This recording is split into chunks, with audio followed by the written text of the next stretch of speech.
Tá bom aqui? Olá, amigos e amigas. Mais um bate-papo da nossa série Mulheres Poderosas Conquistando Espaços.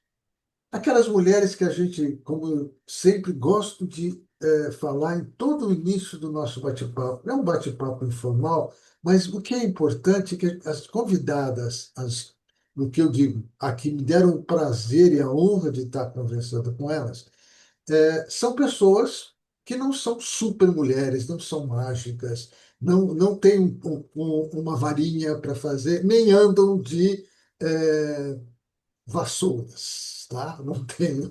São pessoas que você vai encontrar na rua e vai dizer, nossa, eu não sabia que ela tinha todo esse poder. E o poder de fazer, de conquistar, de fazer alguma coisa, de trazer algo diferente. E hoje eu tenho o prazer, como eu disse, a honra de estar conversando com Chamonix da Graça Euler, né? Aí. Depois ela vai explicar um pouquinho mais a origem dos nomes e o mais. E ela hoje está trabalhando como uma gestora na área de recursos humanos de uma empresa, ela vai estar, e ela é hoje a vice-presidente da Associação Brasileira de Recursos Humanos aí de Curitiba, porque eu estou falando de uma cidade do interior de São Paulo. Mas eu não quero ficar apresentando ela, eu quero fazer a primeira pergunta, que é aquela pergunta que, para a gente começar. Chamonix, primeiro, muito obrigado. E segundo, o ponto é, quem é Chamonix? Conta um pouquinho, gente, quem é você? Obrigada, Armando, pelo convite, primeiramente, para estar aqui com você, né, nesse bate-papo. É super importante, assim, né, quando a gente recebe esses convites para falar de nós como mulheres, de nós como profissionais. Então, primeiro, quero agradecer esse convite. É um prazer estar aqui com você. Então, quem é Charmonix, né? Eu sou a Charmonix, com esse nome difícil, eu sempre falo isso porque é real, né? Ainda não encontrei nenhuma Charmonix. Queria que meus filhos colocassem o meu nome nos filhos dele, né? Se fosse menina, Charmonix, mas tá difícil. Acho que ninguém vai querer colocar, então acho que eu vou ficar sendo única. Esse nome é numa montanha na França, né? Meus pais escolheram, é Chamonix, o nome da montanha, e inventaram moda e colocaram Charmonix. Então, eu sou mãe, sou casada, né? Sou mãe de dois, um menino e uma menina, o Leonardo e a Monique. É uma família bem linda aí que a gente vem construindo. Sou formada em pedagogia. Então, assim, a maioria pensa, né? RH. Ou é psicólogo ou é advogado. Então, minha formação em pedagogia, tenho algumas especializações e também fiz mestrado aí, o ano retrasado me formei em mestrado, eu queria muito fazer essa formação em mestrado em gestão de recursos humanos e concluí. Por que eu falo pedagogia com muito orgulho? Porque tenho muito orgulho de ser pedagoga. Eu acho uma das profissões mais bonitas que existem aí é a área da educação.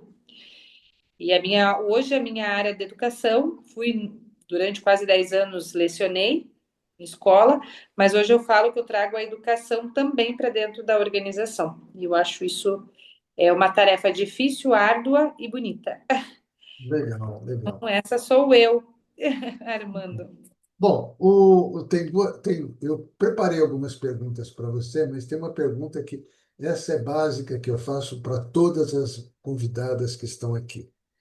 Na sua opinião, quais são os desafios que as mulheres ainda enfrentam para alcançar as posições de liderança no Brasil, que você alcançou? E, na sua opinião, o que que nós podemos, o que que as mulheres podem fazer para acelerar essa mudança da liderança feminina nas organizações e de maneira geral? O que que você diz? Quais são esses desafios? Então, vamos falar de organização. Então, hoje eu estou como gerente geral, né? A gente chama de head lá de RH do Grupo Condor. E eu sou vice-presidente da BRH Deliberativo hoje, né, na BRH Paraná. E quando me fazem essa pergunta referente à mulher na cadeira de gestão ou mulher no mercado de trabalho, a minha resposta é muito simples. Eu acho que nós não devemos, quanto mulheres, ser essa posição de vítima. Primeira coisa, eu acho que a gente tem que lutar por aquilo que a gente acredita e o ideal. Difícil estar numa mesa onde tem vários homens em tomadas de decisões, às vezes nós somos mulheres em minoria, mas não é impossível, é isso que eu digo. Eu acho que é um trabalho onde a gente não tem que ver se é homem ou mulher, nós temos que ver as nossas competências, é a primeira coisa. E você só consegue brigar por aquilo que você acredita e pelo aquilo que você sabe o que você está falando. Então, não é ser mulher ou ser homem, é você estar numa posição de gestão, você estar numa posição, numa mesa com vários homens em tomadas de decisões e você sabe também tomar uma decisão igual a ele, pronto. Você é igual a ele numa cadeira. Então, eu não acredito nessa posição de as mulheres não têm voz ativa, mulher não pode sentar numa cadeira de gestão, muito pelo contrário. Eu estou em alguns grupos de mulheres aqui pelo WhatsApp e faço parte de alguns grupos. E como eu estou vendo as mulheres nessa posição de liderança, né? Como a gente está vendo que está crescendo esse papel, e não no RH. Porque todo mundo fala, é o RH porque tem mais mulheres. Não. Em várias posições de CEOs, de superintendentes. Então, assim, a gente vê como as mulheres estão se destacando, essa é a grande verdade. E por que que as pessoas falam das mulheres se destacando? Porque as mulheres conseguem fazer várias coisas ao mesmo tempo, Armando. Essa, E essa, é, porque essa é uma questão, inclusive, que a maior parte do pessoal diz, a mulher é múltipla, né? Então tem isso! uma coisa que a gente fala, ela é treinada para isso, ela não nasce com você, ela é Exatamente. preparada para isso. E quando ela sabe fazer esse trabalho bem feito, da multiplicidade de tarefas que ela pode ter, ela se Isso. torna, e é por isso que a gente fala, pô, ela é poderosa, ela consegue dar conta de várias coisas, né? Olhar, como diz, olhar o peixe, olhar o garoto, o fogão que está lá, está cozinhando alguma coisa, naquele É, processo. Nós, homens, somos mais focados em um trabalho único, quer dizer, a grande dificuldade para os homens é que a gente é treinado por isso. Aí eu falo, culpa das minhas mamães, das nossas mamães, que, né, principalmente exatamente. os mais velhos, né, que tem essa questão de você tem que fazer, homem é homem, mulher é mulher, você tem tudo isso aqui, você não pode fazer isso. Começa pela cor da roupa, né? E isso, outro dia eu estava com uma camiseta que eu ganhei de uma aluna de Joinville, cor-de-rosa. E estava muito contente. Qual que é o problema dela? Eu gostei da camiseta Exatamente, não e tem ela mais me isso. lembra um momento especial, porque aquela moça que me deu a blusa, ela chegou, ela que foi comprar tudo, ela chegou para mim e falou: foi o primeiro curso que eu participei na minha vida. Eu falei: poxa, né? Ela nunca tinha participado de um curso, né? Ela era sempre a última a participar das coisas. Dessa vez ela participou do curso inteiro, então me deu uma camiseta. Maravilha. Legal. E é isso. Eu acho que nós temos aí nós somos mulheres que, como você perguntou, né? Dicas e tudo mais. Primeiramente que a mulher, assim, numa cadeira de gestão, a mulher não são todas, por isso que a gente não pode generalizar, mas as mulheres são organizadas, as mulheres são caprichosas no modo de agir, assim, consegue trazer uma harmonia diferente, muitas vezes numa cadeira de liderança.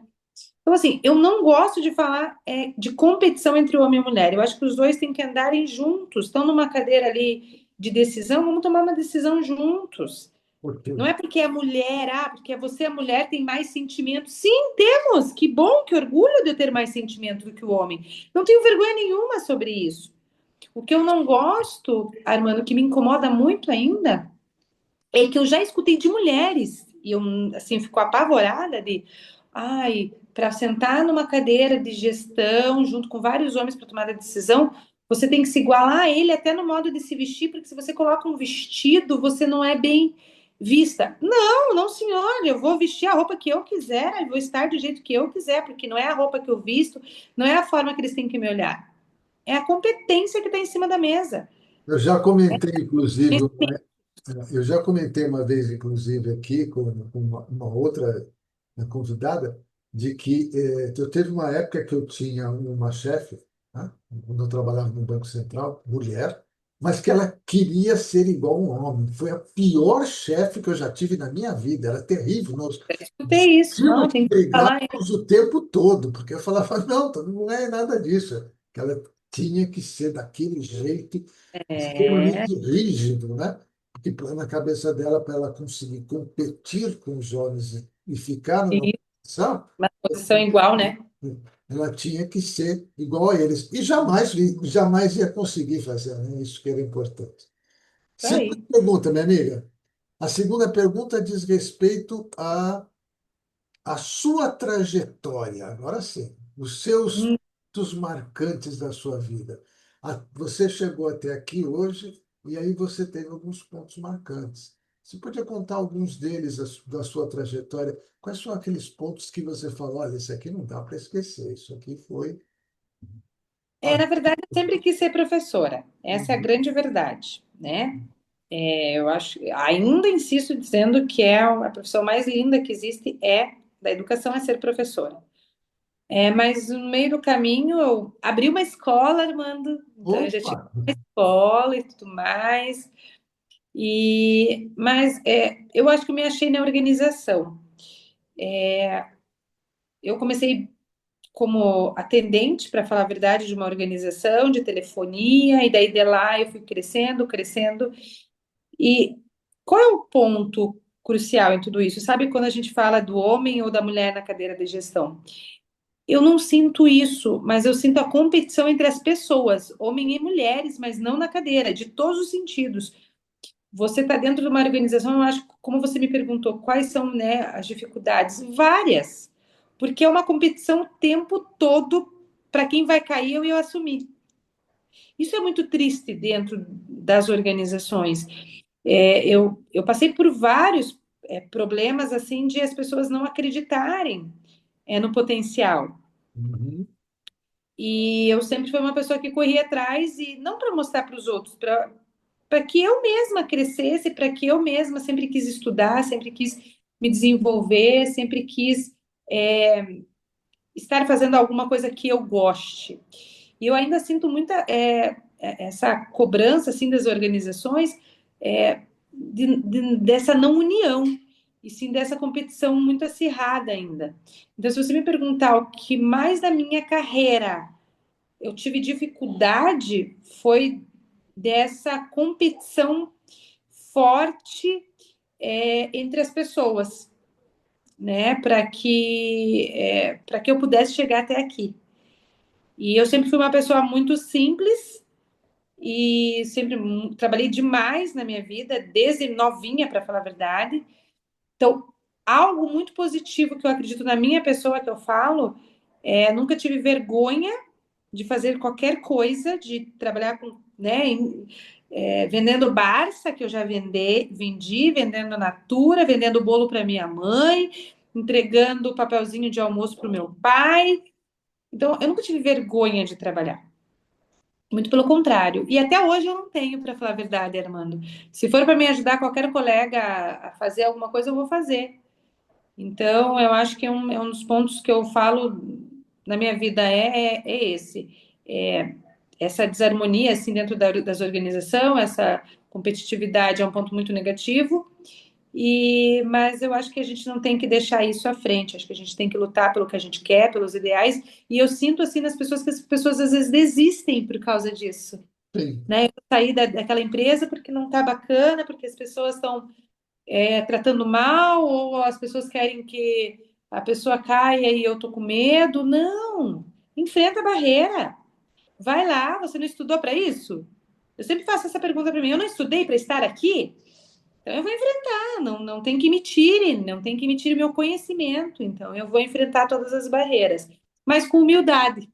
Ok. E ó, Eu ó, acho que isso aqui, humildade é a primeira coisa. agora eu vou te interromper dizendo que você está dando a primeira dica importante para quem vai assistir: humildade. Quer dizer, Humildade. dizer as coisas, mas jamais esquecer da humildade. Tem uma coisa interessante que nós estamos conversando num momento crucial, está aparecendo aquele negócio de situações, os riscos psicossociais da NR1. Nossa, isso aqui está uma loucura. As pessoas estão me perguntando a respeito disso, porque apavorou tudo quanto é empresa. E as Uhum. pequenas empresas que não sabem nem por onde começar. Mas e aí a gente vai ter que trazer. Aquilo que você está dizendo vem muito de encontro àquilo que aconteceu. E eu conversei com o pessoal do Ministério do Trabalho, por toda coisa, e eles me deram um dado muito ruim, muito, que é ruim mesmo. 38% dos afastamentos que estão acontecendo nas organizações não é por conta de acidentes físicos, mas sim por problemas psicossociais. Uhum. Ansiedade, o burnout e outras tantas coisas que você Coisa. disse. As pessoas não estão sabendo lidar com essas pressões e com esse momento da vida que está fazendo. E então, por isso que eles renovaram, porque já existia, inclusive, eu fui pesquisar, já existia na NR17, na norma regulamentadora 17, a questão dos princípios sociais. Só que nunca ninguém deu atenção nisso. É isso aí. Tá? Então, hoje você está dizendo para que todo mundo saiba que é um dos problemas. Tem que fazer, faz, mas tem que aprender a fazer isso, né? Isso. Tem que aprender. Você aprendeu? Vai lá e faz. Vai ser fácil? Não. Vai, Eles qualquer querem tarefa, que as coisas faça em saiam, qualquer lugar, né? né? Bom, outra pergunta. Essa você já começou a responder que foi legal. O impacto das mulheres na transformação da sociedade. Você já começou a, a responder essa questão. Você mesmo é uma pessoa que está causando impacto. Mais alguma coisa que você acha que deva colocar, porque existe aquele processo da a mulher impactando. Isso. Assim, Armando, o que que eu sinto? Eu sempre fui uma pessoa de rede social, né? E isso não de agora. Eu falo que é desde a época do Orkut. E faz tempo, né? Pois é. E quando eu conheci o Instagram, conheci aí o LinkedIn, que são duas redes que eu gosto bastante. O Facebook eu lido pouco, mas o Instagram e o LinkedIn. Qual é o meu intuito quanto pessoa, quanto mulher e quanto trazer um trabalho diferenciado para a sociedade? As pessoas sempre falam, nossa, mas a Charmo posta bastante, isso sempre foi assim. Mas qual é o meu intuito sobre isso? É de trazer para as pessoas que estão lá na rede social coisas positivas. Liga a televisão hoje para você ver. Liga agora no jornal. Meu Deus, Quantas coisas negativas que você escuta. E eu não estou dizendo que isso não é importante, porque são coisas reais da nossa vida. E eu não estou dizendo que a rede social não é real. Alguns realmente não postam coisas reais, né? Mas eu acho que a gente tem que incentivar mais as pessoas, porque as coisas já estão muito ruins. Então, quando eu vou para a rede social quanto mulher, quanto uma profissional, e quanto uma pessoa, quanto mãe, eu quero mostrar o que tem de positivo, porque se for para fazer as pessoas chorarem e ficar mais depressiva, não é importante na minha vida. Então, na minha vida é importante deixar uma frase motivacional que alguém veja aquela frase e eu recebo muita mensagem diariamente, sabe, Armando? Mas muita mesmo. Dizendo, nossa, essa mensagem que você postou fez algo na minha vida, né? Mexeu comigo. Então, é por isso que eu posto. Então, assim, hoje, essa transformação que eu digo é de você não ter vergonha, de você mostrar quem você é. E é isso, eu acho que mulher é isso. Eu acho que a gente não tem que ter não tem que essa ter vergonha de estar muita. na rede social, não tem que ter vergonha de se expor. Eu acho que cuidado com o que você expõe, né? Vamos pensar numa rede de LinkedIn. Eu sempre falo lá, né, que as pessoas às vezes postam alguma coisa e a pessoa está procurando emprego ou alguém está te procurando ali na rede social. Dependendo do que você posta, os headhunter da vida não vão te contratar. Sim, Porque você acabou de sair de uma empresa e está discriminando 100% de uma empresa. Eu, como RH, eu não vou te contratar, porque, calma, cuidado com o que você coloca. Você está com mágoa? Ok, lide com essa mágoa, mas cuidado com quanto você posta, quanto você coloca. Isso em todas as redes sociais, no Instagram, o que você vai colocar, eu acho que tudo tem que ter um cuidado. Mas a rede social, para mim, hoje, quanto pessoa, quanto profissional, é incentivar as pessoas. Né? Por isso que eu falo muito do brilho nos olhos. Então, eu tento colocar o máximo que eu tenho do brilho nos olhos ali, para que os outros venham e se sintam assim: poxa, a Charmo conseguiu, né? Eu também consigo. E sim, é isso que eu exatamente. quero, é incentivar as pessoas a crescerem. Por isso que a gente fala, e aí agora eu sempre faço essa prova, por isso que a gente fala que nós estamos conversando aqui e as pessoas que vão assistir, aí está o poder. Se você pode, você vai lá e conquista. Exatamente. E influenciar outras pessoas, dar a mão para as outras pessoas. Então, muitas vezes o pessoal fala: nossa, você tinha que fazer isso aqui, porque tem gente que tem milhares e milhares de visualizações. E eu digo para eles com muita tranquilidade: não importa se eu tiver apenas uma visualização, mas É essa quanto tá, visualização né? positiva, eu continuo o meu trabalho. Perfeito. Acho que é por aí que a gente modifica todo um processo, né? Então, tem gente, por exemplo, que está 20, 30 anos nessa, naquilo que você fala.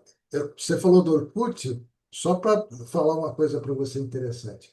Eu fui o gestor da maior grupo de RH do Orkut. Nossa, É, que era Eu tinha, do Brasil inteiro vinha gente até da América do Sul e de Portugal. Era o maior grupo do Orkut do RH. Eu, eu, legal. eu, eu ganhei ela. O rapaz que me conhecia falou: não quero mais, não tenho mais paciência. E me deu. Então eu me Legal. comunicava com o Brasil inteiro, a América do Sul inteira e Portugal. Mas foi muito interessante. Depois tudo, a gente tem uma frase muito interessante: tudo passa, né? Tudo passa, Tudo. concordo.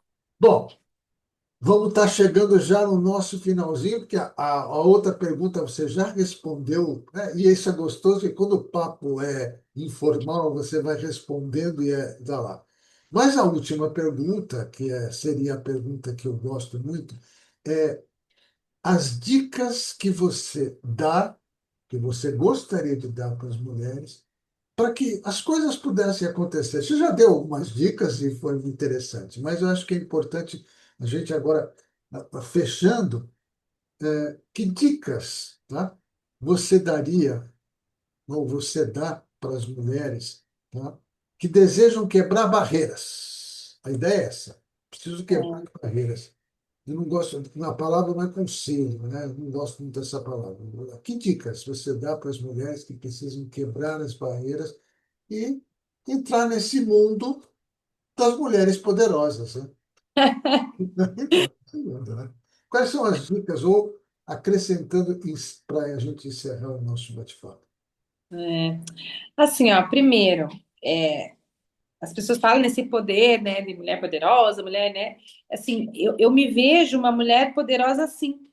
Eu vejo mulher poderosa por eu ser uma mãe. Então, a primeira coisa é essa, né? Que era um sonho, então eu sou uma mãe. Então, eu me sinto uma mulher poderosa, ter uma família. Então, isso é bem importante. E conseguir ter chego aonde eu cheguei, e com bastante suor, né? Que as pessoas às vezes acham que é fácil e não é fácil. Não é fácil muitas coisas na nossa vida. Então, o que que eu posso falar para as mulheres? Primeiro, elas têm que escolher o que elas querem, né? Se eu vou ser dona de casa, eu tenho que ter orgulho de ser dona de casa, primeira coisa, tá? E às vezes as pessoas têm vergonha de dizer que são dona de casa, e eu fico triste com isso. Poxa, sinto orgulho de bater no peito e falar, eu sou dona de casa, faço as minhas atividades e tenho orgulho de fazê-las. Porque tem mulheres que não sabem, eu sou uma péssima cozinheira. Então, como que eu vou lidar com isso? Não tem como. Então, a gente tem que saber o que a gente sabe fazer, né? Então, a primeira coisa é você ter orgulho do que você faz. Então, assim, se eu escolhi ser dona de casa, eu vou ser dona de casa. Se eu escolhi ser uma profissional, eu vou ser uma profissional e vou trabalhar em cima disso. Vou estudar, vou correr atrás dos meus conhecimentos, vou pedir ajuda. Então, eu acho que primeiro você tem que fazer uma escolha na sua vida. E nunca deixar ninguém dizer que você não pode fazer. Então, assim, mulher tem que estar onde ela quiser. Ó, É, ó, aonde mesmo. é para encerrar muito legal. Nunca dizer, nunca aceitar que as pessoas digam que você não pode fazer. Exatamente. Então, assim, claro que a gente pensa em várias coisas, se vai dar certo, se não vai dar certo, se a gente está sendo julgada como mulher, se não está, da roupa que veste, do batom que usa, da cor da unha, do decote que a gente usa, enfim, né? Mulher sempre vai ser julgada, né? Mas nós não podemos ser vítimas. Então, se eu estou usando uma roupa, eu vou usar essa roupa e vou ter que entender que aquela roupa ficou bacana para mim. Se eu vou estar numa posição de liderança, eu vou ter que assumir aquela posição de liderança e dizer, eu posso estar numa posição de liderança. Então, assim, são escolhas, essa é a grande verdade. E o que você vai escolher ser? Eu escolhi ser uma mãe, dona de casa também, não muito boa, irmã, não vou te falar a verdade, mas e escolhi estar dentro de uma organização, e se não estiver dentro de uma organização, inspirando pessoas, com certeza, a sempre fazer melhor, fazer bem feito. E, e é isso, ser mulher é isso, ser mulher é chorar, é Então, gritar, é vibrar tem e uma não ter coisa, vergonha dos seus sentimentos. eu gostaria até de encerrar com uma frase bem interessante. Há pouco tempo atrás teve uma entrevista daquela atriz Viola Davis com a Oprah, em que a Viola Davis disse para a Oprah: olha, não é que a mulher não quer mudar. Muitas vezes ela não sabe como mudar, então ela tem que aprender. É isso. Né? E vai lá e não tem medo de fazer as coisas, mas vai ter que aprender, porque ela não é que ela não queira fazer as coisas, ela não sabe, então tem que aprender. E isso, como você disse, suor, né? Tem que trabalhar, tem que fazer, tem que aprender, e não acontece de uma forma mágica, que provavelmente você não começou como gestora há tempos atrás. Como você disse, comecei atendendo o telefone. É, Pegar é assim, isso. gestora, a rede de um grande conglomerado de supermercados, que é o supermercado Condor. Potente, uma potência. Exato. Para quem não conhece, para quem de outras cidades, de outros lugares do Brasil, Condor é uma potência dentro do Paraná e até Santa Catarina, né? Catarina, isso aí. Uma potência, assim, uma rede de supermercados muito forte no Paraná e Santa Catarina. Bom, gente, estou cumprindo aqui um combinado com você. Eu quero agradecer muito, Chamonix, por esse tempo. Daria muito mais vontade, mas temos que terminar e eu gostaria de encerrar agradecendo muito essa honra de você ter participado da nossa série Mulheres Poderosas Conquistando Espaços e convidando a você que está assistindo, se você depois quiser fazer os seus comentários, fazer perguntas, com certeza, tenho certeza que eu vou passar para a Chamonix e ela vai responder também. Com certeza. Muito obrigado e até a próxima, no próximo vídeo. Até Obrigada, gente. Obrigada. Obrigada, Armando, pelo convite. Um abraço. mais.